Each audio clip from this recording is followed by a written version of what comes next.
वर्सोवा विधानसभेतील शिवसेनेच्या उद्धव बाळासाहेब ठाकरे गट ज्येष्ठ नेत्या राजुलताई पटेल यांनी अलीकडेच मोठा राजकीय निर्णय घेतला आहे. वर्सोवा विधानसभेतील अनेक वॉर्डांमधून सलग 3 वेळा नगरसेवक म्हणून निवडून आलेल्या पटेल यांनी मुख्यमंत्री एकनाथ शिंदे यांच्या उपस्थितीत शिंदे गटात प्रवेश केला. पटेल यांनी आपल्या राजकीय कारकिर्दीत विविध नगरपालिका समित्यांमध्ये महत्त्वाची पदं सांभाळली आहेत. वर्सोवा भागात त्यांचं खंबीर नेतृत्व आणि लोकसंपर्क यामुळे त्या महिलांमध्ये विशेष लोकप्रिय होत्या. बघा आता कसं आहे की मी कोणाचं असं सांगणार नाही की हे गट राखणार नाही राखणार. त्यांच्या कार्यकर्ता आणि त्यांच्या लोकांची जे सक्षमता असतील त्यांनी जशा प्रकारे कामं करतील तशी लोक उत्तर देतील. आणि त्याप्रमाणे मला तर असं वाटतं आहे की आज मितीपर्यंत आम्ही जे मेहनत केलेली त्या मेहनतीचं फळ आम्ही शिवसेनेचं गट राखून केलेली आहे. आता पुढे बघूया, आई भवानी करेल आणि एकनाथ शिंदे किंवा महायुतीची सत्ता येणार. यंदाच्या विधानसभा निवडणुकीत ठाकरे गटाकडून त्यांना उमेदवारी न मिळाल्याने त्यांनी शिंदे गटात जाण्याचा निर्णय घेतला. ठाकरे गटाकडून हारून खान यांना उमेदवारी देण्यात आली आणि त्यांनी ही जागा जिंकली. ताई, काय सांगाल तुमच्या असा वाढदिवसानिमित्त तुम्ही 2,500 महिलांना ज्या साड्या वाटप केलेल्या आहे, नेमका ह्याचा मागचा उद्देश काय आणि तुमची कोणती संकल्पना होती ज्यांच्याकडून ज्या सहकारी तुमच्यासोबत होते असं करतात आणि त्यांचा तुम्ही सन्मान केला, काय सांगाल यावर? खरं बघताना 1992पासून मी शिवसेनेत कार्यरत आहे आणि आज उपनेता पदापर्यंत जे गेली ते माझ्या विभागातल्या कार्यकर्त्यांच्या सहकार्यामुळे गेली. आणि विभागातील महिला ज्या कार्यकर्ता आहेत त्या महिला कार्यकर्त्यांनी मला वेळोवेळी साथ दिली. पुरुषांनी पण दिली, असं नाही की नाही दिली, सगळ्यांनी दिलं साथ. त्यामुळे मी आज उपनेता पदापर्यंत गेली. 4 वेळा नगरसेविका झाली, चेअरमॅनशिप मिळाली. सगळं म्हणजे जे काही मिळालं ते संघटनेने जरी दिलं असलं तरी माझ्या विभागातील जनतेचा खूप मोठा वाटा होता त्यात. म्हणून मला असं वाटलं की महिला दिन होता 8 मार्चला आणि 11 मार्चला माझा वाढदिवस होता. तर मी विचार केला की 8 मार्चच्या निमित्ताने माझ्या वाढदिवसानिमित्त मी माझ्या ज्या महिला भगिनी आहेत त्यांचा सत्कार करीन. आणि म्हणून मी माझ्या विभागातील माझ्या विभागात ज्या जवळपास माझ्याबरोबर ज्या 92पासून जोडलेल्या महिला आहेत, ज्या महिला आज माझ्या वयाच्या आहेत, माझ्यापेक्षा थोड्या मोठ्या आहेत, त्या महिलांचा मी आज सत्कार केला. आणि त्यांना सत्कार करून त्यांची एक आठवण केली की बाबा आज आपण उजाळा केला की आज एवढ्या वर्षापूर्वी आपण कशा प्रकारे कार्य करत होतो, काम करत होतो, किती मोर्चे व्हायचे, टेम्पोनी जायचं, बसनी जायचं, मारामारी करायचं, धावपळ करायचं, हे सगळ्या आठवणी काढून आणि सगळ्यांना उजाळा दिला आणि त्याबरोबर खरोखर महिलांचा सत्कार करून त्यांचा आभार मानला मी. आपल्या वाढदिवसानिमित्त पटेल यांनी 2,500 महिलांना साड्या वाटप करत सन्मान केला. याबाबत बोलताना त्या म्हणाल्या, 1992 साली पहिल्यांदा निवडणूक लढवली तेव्हापासून या महिला माझ्यासोबत सावलीसारख्या उभ्या आहेत. त्यांच्या प्रेमासाठी आणि पाठिंब्यासाठी मी कायम कृतज्ञ आहे. ताई, काय सांगाल ज्या प्रकारे तुम्ही गेले आपल्या वार्डामध्ये एवढ्या मोठ्या प्रमाणात तुमचं समाजकार्य सगळ्या गोष्टी आहेत आणि गेल्या विधानसभेच्या ज्या त्या निवडणुकामध्ये देखील तुम्ही खूप मोठ्या प्रमाणात हारून खान यांचा सहभाग घेऊन त्यांच्यासोबत काम केलं आणि त्यांना जिंकून आलं. मात्र ह्याच्यानंतर जे घडलं, जसं की गड आला आणि वाघिणी शिवसेनेतून निघून गेली, तर नेमकं ह्याचं कसं बघता तुम्ही? तसं काय नाही आहे.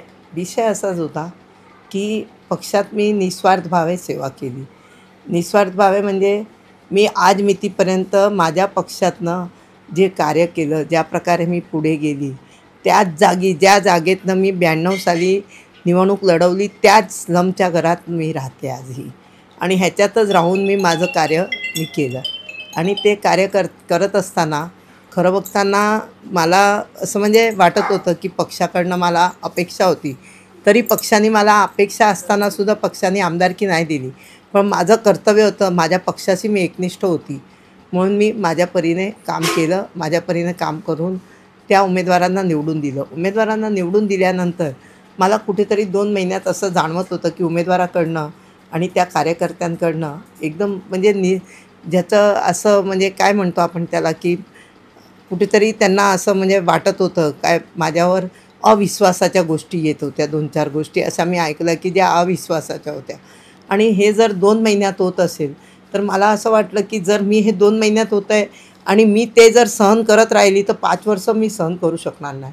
म्हणून मी विचार केला की माझं कर्तव्य जे होतं संघटनेचं काम करायचं ते मी केलं आहे. आणि संघटनेच्या आता मला असं वाटत होतं की संघटनेला माझी गरज नाही आहे. म्हणून मी माझी बाजूला झाली आणि मला असं वाटत होतं की शिवसेना सोडू नये. म्हणून मी शिवसेना पक्षातच गेली आणि शिवसेनेतनंच मी माझी कार्य म्हणजे माझी जे सेवा करण्याची भावना आहे. मी खरं बघताना उद्धवजींना, अनिल परब साहेबांना दोघांनाही सांगितलेलं की साहेब हे 5 वर्ष मी इलेक्शन लढू शकते. त्याचं कारण असं आहे की ह्या 5 वर्षात मी लोकांची सेवा करू शकणार. पुढच्या 5 वर्षात मी इलेक्शन लढू शकणार, पण लोकांची सेवा करू शकणार की नाही ते सांगता येत नव्हतं. म्हणून मी त्यांना सांगितलं की साहेब हे 5 वर्षाची एक टर्म मला द्या आणि ह्या एक टर्ममध्ये मी जे होईल ते करीन. जेवढं माझ्याने होईल तेवढं मी लोकांची सेवा करण्याचा प्रयत्न करीन. पण मान्य नाही केलं गेलं पक्षाकडनं. तरी मी त्या मोठ्या मनाने मी मनात विचार केला की पक्षाचा आदेश हा माझ्या सर आखोपर आणि मी कार्य केलं. पण जेव्हा निवडून आल्यानंतर त्या व्यक्तीकडनं माझ्यावर अविश्वासाचे विषय यायला लागले, लोकांकडनं मला ऐकू यायला लागले, तेव्हा मला असं वाटलं की आपल्याला हे शक्य होणार नाही. जर निस्वार्थ भावे आणि पक्षाची सेवा करून, पक्षाविषयी विचार करून जर कार्य करताना जर कोणी आपल्याला अशा प्रकारे टॉर्चर करत असेल तर ते मला मनाला नाही वाटलं, म्हणून मी पक्ष सोडला. राजुलताईंचा हा निर्णय वर्सोवा विधानसभेतील राजकीय समीकरणांवर मोठा परिणाम करत असल्याचं मानलं जात आहे. ताई काय सांगाल, जसं की तुम्ही गेले 25-30 वर्ष तुम्ही शिवसेनेमध्ये, तुमच्या माध्यमातून शिवसेना एकदम घट्ट होती या वार्डामध्ये. आता एकनाथ शिंदे गटात आहेत, तर तुम्ही या शिवसेनेला किती मजबूत करणार आणि ती तुमची मोर्चेबांधणी कशी असेल पक्षाला घेऊन आणि परत ते कार्यकर्ते कसे जोडाल? खरं बघताना शिवसैनिक हा शिवसेना एकनाथ शिंदे साहेबांबरोबर जोडलेलाच आहे आणि शिवसैनिकांच्या मनाच्या ज्या भावना आहेत त्या खरोखर बाळासाहेबांबरोबर एकदम तंतोतंत जोडलेल्या आहेत. आणि कित्येक शिवसैनिक मला आज मी जेव्हा पक्ष बदलला तेव्हा कित्येक शिवसैनिकांनी मला फोन करून अभिनंदन केलं आणि मला सांगितलं उशिराने निर्णय घेतला आहे पण चांगला निर्णय घेतला आहे. हे सांगण्याचा मागचा उद्देश त्यांचा काय असेल माहीत नाही, पण खूप शिवसैनिक खुश होते आणि त्या हिशोबाने हे होतं आहे. पण त्यातल्या त्यात माझं म्हणणं असं आहे की आज मला पक्षाची बांधणी करणं खूप गरजेचं आहे आणि त्या हिशोबाने विभागात आज बांधणीच्या निमित्तानेच मी हा महिला दिनाचा कार्यक्रम घेतला. ह्याच्या पुढे अजूनही महिलांसाठी कार्यक्रम घेणार. विभागात आरोग्य शिबिर असो किंवा लोकांसाठी सेवा करण्याचे जे काही मोके असतील ते घेणार आणि त्याप्रमाणे पक्षाची बांधणी होणार. दुसरी एक गोष्ट अशी आहे की विभागातल्या लोकांना आजपर्यंत राजुल पटेल या नावाने माहिती आहे की ते नाव म्हणजे काम करणारं नाव आहे.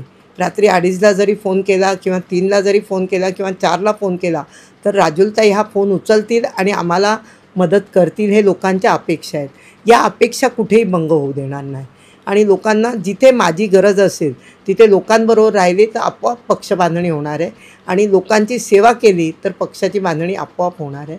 आणि त्याच निमित्ताने मी विभागात महिलांना आता खरं बघताना शिवसेनेची शिंदे गटातील जे महिला आघाडी आहे त्या महिला आघाडींना सक्षम करणं, कशाप्रकारे त्यांनी विभागात जाऊन लोकांपर्यंत पोचणं, लोकांना कशाप्रकारे बोलणं, लोकांची कशी सेवा करणं, लोकांशी संवाद कसा साधणं, हे सगळं त्यांच्याबरोबर बसून मी करणार.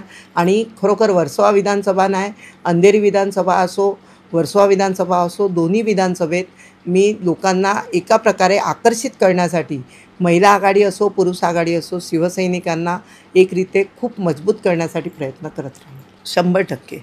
याचं कारण असं आहे की आता सध्याच्या परिस्थितीत आयुक्तांनी पण फंड दिलेला आहे आणि फंड आला की कामं होणार. पण खरं बघताना प्रशासकीय अधिकाऱ्यांनी अस्वच्छतेसाठी खूप लक्ष देणं गरजेचं आहे. नगरसेवक नसल्यामुळे तळागाळातल्या माणसांपर्यंत प्रशासन हे पोचू शकत नाही आहे आणि एखादा आमदार पण पोचू शकत नाही, एखादा खासदार पण पोचू शकत नाही.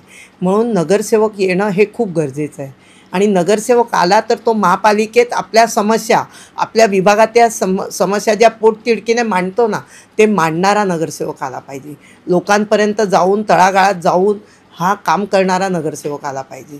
आज मी तुम्हाला सांगते की एक म्हण आहे की नगरसेवक असतो तो रोज, हप्त्यातनं रोज आपल्याला भेटतो तो नगरसेवक असतो, महिन्यातनं केव्हा तरी भेटतो तो आमदार असतो आणि 5 वर्षातनं केव्हा तरी भेटतो तो खासदार असतो.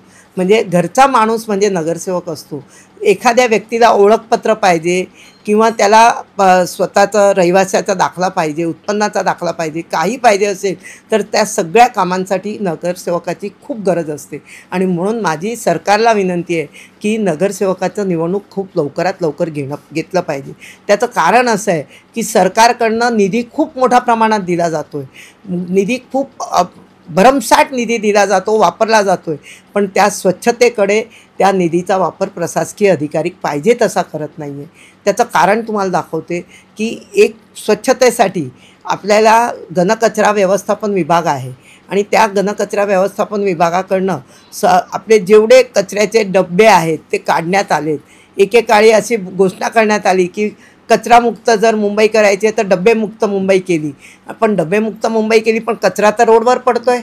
रोडवर पडल्यानंतर त्या काळात कचऱ्याचा डब्बा उचलण्यासाठी जेव्हा गाडी यायची तेव्हा गाडी आल्यानंतर गाडीने कचरा उचलल्यानंतर तिथे येणारे हैदराबाद पॅटर्न किंवा मॅनिंग अँड मॉपिंगचे जे कॉन्ट्रॅक्टर होते त्यांच्या माणसांद्वारा तेवढ्या परिसरातला झाडू मारून साफ केला जात होता.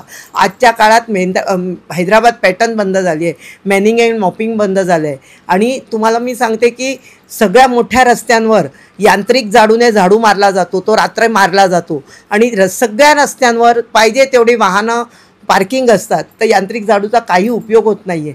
म्हणून माझी एकच विनंती आहे आयुक्तांना आणि प्रशासनाला की जर मुंबईला स्वच्छ करायची असेल तर घनकचरा व्यवस्थापन खातं हे खरं बघताना आपल्याला खूप चांगल्या प्रकारे कॉन्ट्रॅक्टरकडे आशा करून नाही होऊ शकणार.